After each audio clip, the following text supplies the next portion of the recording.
आजकल पेरेंट्स के बीच एक चिंता बहुत तेजी से बढ़ रही है और वो है बच्चों में दिल की समस्याएं। हर तरफ से खबरें आ रही हैं और मन में सवाल उठते हैं।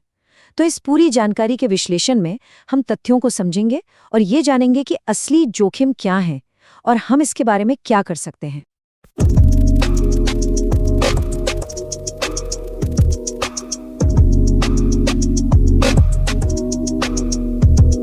तो चलिए सीधे उस सवाल पर आते हैं जो हम सबके दिमाग में घूम रहा है। क्या बच्चों में हार्ट अटैक के मामले सच में बढ़ रहे हैं?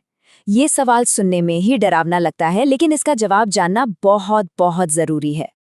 तो देखिए, सबसे पहले एक बहुत ज़रूरी फ़र्क समझना होगा। जब हम कहते हैं हार्ट अटैक मतलब मायोकार्डियल इन्फार्क्शन, तो वो बच्चों में न के बराबर होता है, एक्सट्रीमली रेयर। लेकिन हाँ, दिल से जुड़ी दूसरी इमरजेंसीज जैसे कि सडन कार्डियक अरेस्ट या दिल की धड़कन से जुड़ी परेशानियां, ये मामले वाकई में बढ़ रहे हैं। तो फिर सवाल ये उठता है कि ऐसा हो क्यों रहा है? असल में इसकी वजह बहुत सीधी है। वो सारे रिस्क फैक्टर्स जो हम पहले सिर्फ बड़ों में देखते थे, अब बचपन से ही शुरू हो रहे हैं। हमारा खान पान, फिजिकल एक्टिविटी की कमी, बढ़ता हुआ स्ट्रेस और कुछ इन्फेक्शंस, ये सब मिलकर बचपन में ही इसकी नींव रख रहे हैं। चलिए अब जरा गहराई में जाते हैं और देखते हैं कि इन समस्याओं के पीछे की असली वजहें क्या हैं। हम एक एक करके उन 7 बड़े कारणों को समझेंगे जिनकी वजह से बच्चों में दिल से जुड़ी ये इमरजेंसीज बढ़ रही हैं। सबसे पहली और सबसे आम वजह है जन्मजात हृदय दोष। इसका सीधा सा मतलब है कि बच्चा दिल में किसी दिक्कत के साथ ही पैदा होता है और आंकड़े बताते हैं कि हर 1000 में से करीब 8 से 10 बच्चे इससे प्रभावित होते हैं।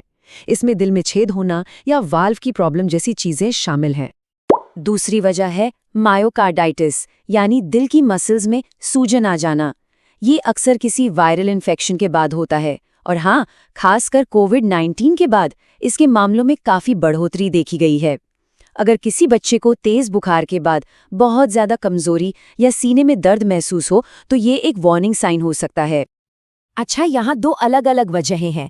पहली है इरिथमिया। ये दिल के करंट मतलब उसके इलेक्ट्रिकल सिस्टम से जुड़ी गड़बड़ी है जिससे धड़कन एकदम बिगड़ जाती है। और दूसरी है कावासाकी रोग।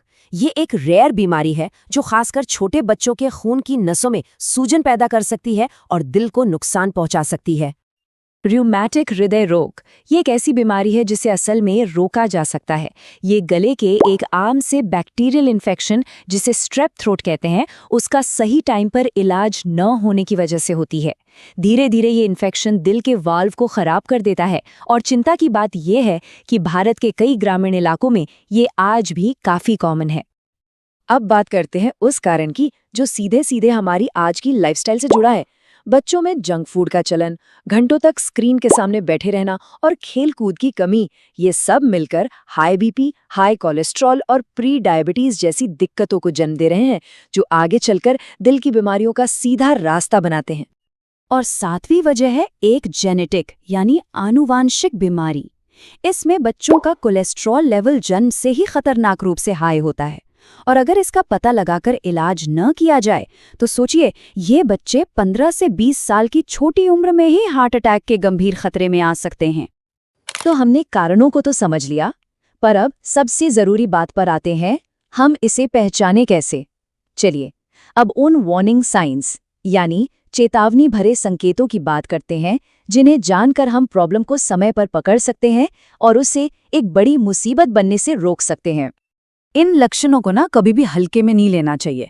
जैसे बच्चे का खेलते खेलते बहुत जल्दी थक जाना, सीने में दर्द की शिकायत करना, चक्कर खाकर गिर पड़ना या धड़कन का अचानक बहुत तेज हो जाना, खासकर स्कूल में खेलते हुए अचानक गिर जाना, ये एक बहुत बड़ा रेड फ्लैग है। तो अगर कोई शक होता है तो डॉक्टर क्या करते हैं? देखिए, घबराने वाली बात नहीं है। वो कुछ सिंपल से टेस्ट करते हैं, जैसे ईसीजी जो दिल की धड़कन का पैटर्न बताता है, या फिर इकोकार्डियोग्राम जो एक तरह का अल्ट्रासाउंड है और दिल की बनावट और फंक्शन को दिखाता है।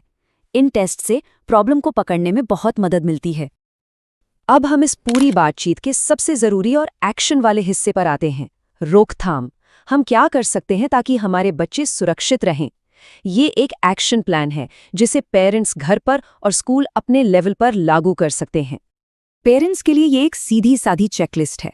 बच्चों के खाने में चीनी और तली हुई चीजें कम करें, उन्हें रोज कम से कम 1 घंटा खेलने कूदने के लिए भेजें और स्क्रीन टाइम को कंट्रोल करें। हाँ, और गले के इन्फेक्शन के लिए एंटीबायोटिक का कोर्स हमेशा पूरा करें। और अगर फैमिली में किसी को दिल की बीमारी है तो बच्चे की स्क्रीनिंग जल्दी करवाएं। पेरेंट्स के साथ साथ स्कूलों की भी इसमें एक बहुत बड़ी जिम्मेदारी है। उन्हें बच्चों के लिए फिजिकल फिटनेस टेस्ट जरूरी करने चाहिए, स्पोर्ट्स में हिस्सा लेने से पहले हेल्थ चेकअप मांगना चाहिए और बच्चों के लिए न्यूट्रिशन अवेयरनेस प्रोग्राम चलाने चाहिए। और सबसे जरूरी, अपने पूरे स्टाफ को CPR की ट्रेनिंग देनी चाहिए ताकि किसी भी इमरजेंसी में मदद की जा सके। तो इस पूरे विश्लेषण का सार बस एक लाइन में है, बच्चों में दिल की गंभीर समस्याएं होती तो कम है, पर ये बढ़ रही हैं। लेकिन अच्छी खबर ये है कि इनमें से ज्यादातर को रोका जा सकता है। जरूरत है तो बस जागरूकता की और सही समय पर सही कदम उठाने की।